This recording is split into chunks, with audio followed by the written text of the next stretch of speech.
Suvali beach પર પ્રવાસીઓની સુરક્ષા માટે લાર્સન એન્ડ ટુર્બો કંપનીના સહયોગથી બનાવવામાં આવેલ પોલીસ વોચ ટાવર અને પોલીસ ચોકીનું લોકાર્પણ કરવામાં આવ્યું છે। સુવાલી બીચ પર પ્રથમ પોલીસ ચોકી અને વોચ ટાવરનું લોકાર્પણ કરવામાં આવ્યું છે। આ અવસરે ધારાસભ્ય સંદીપ દેસાઈ પણ ખાસ કરી ઉપસ્થિત રહ્યા હતા। તેમણે આ પહેલની પ્રશંસા કરતા કહ્યું કે સુવાલી બીચ સુરત અને આસપાસના લોકો માટે એક મુખ્ય પિકનિક સ્પોટ બની ગયું છે।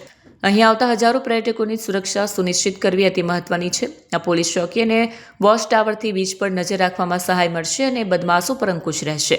પોલીસ કમિશનર અનુપમસિંહ ગહેલોતે કહ્યું કે સુવાલી બીચ પર કાયદો અને વ્યવસ્થા જળવાઈ રહે તેની ખાતરી કરવા આ પોલીસ ચોકીનું નિર્માણ કરવામાં આવ્યું છે। પોલીસ વોચ ટાવરની સુવિધા દ્વારા બીચ પર સતત નજર રાખવામાં આવશે। આ ઉપરાંત પર્યટકોને કોઈપણ પ્રકારની તકલીફ થાય તો તાત્કાલિક મદદ પૂરી પાડવામાં આવશે।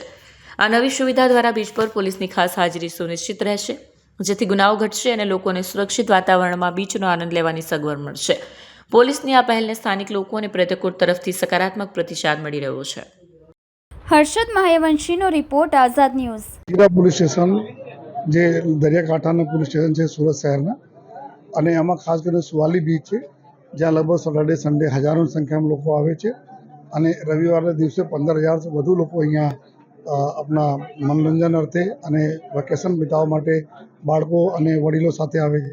તો એના સુરક્ષાને ધ્યાનમાં રાખી આજે અમારા વિસ્તારમાં આવતી તમામ જો કંપનીઓ છે એના સહકારથી સુવાલી બીચ ચોકી અને એક વોચ રાખવા માટે એક વોચ ટાવરના ઇનોગ્રેશન જો કરવામાં આવે, માનનીય ધારાસભ્ય શ્રી સંદીપભાઈ દેસાઈ અને અન્ય જો અમારે લગભગ 10 ગામના સરપંચશ્રીઓ અને નગર ગ્રામીણજનો અને ઇન્ડસ્ટ્રીના લોકો, અમારા પોલીસ અધિકારીઓ હાજર હતા।